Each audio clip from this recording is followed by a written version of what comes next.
সাধু বাবা, সাধু বাবা, আমি অনেক বিপদে পড়ে আপনার কাছে আসছি সাধু বাবা। হে বৎস, তুমি কি বিপদে পড়ে এসেছো আমার কাছে বলো।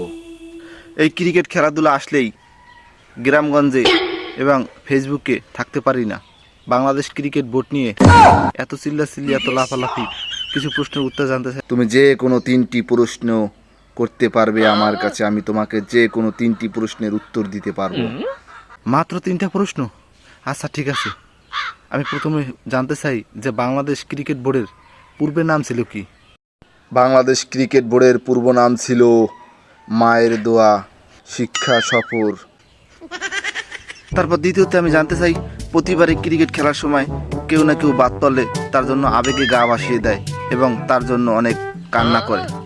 আমার কথা হলো, বাংলাদেশের ক্রিকেট বোর্ড কি জনগণের কথাই চলে নাকি বিসিবির কথাই চলে?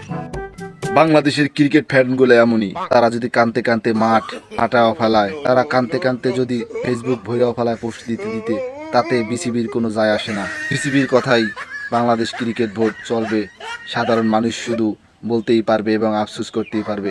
3 নম্বরে জানতে চাই সাধু বাবা, বাংলাদেশ বিশ্বকাপ কবে জিতবে? এই, এটা কি ধরনের প্রশ্ন? এই ফাইজলামি করো এখানে আইসা। এই, বাংলাদেশ কি কখনো বিশ্বকাপ জিততে পারবে? দিলে দিলে আমার ভাবমূর্তি নষ্ট করে।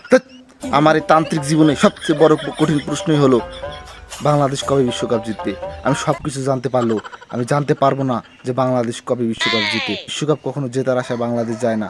সেখানে তারা যাবে, চা নাস্তা খাবে, একটা ছবি তুলবে, তারা ঘোরাফেরা করবে বিনা টাকায়। এটাই তো বাংলাদেশ ক্রিকেট বোর্ডের নিয়ম।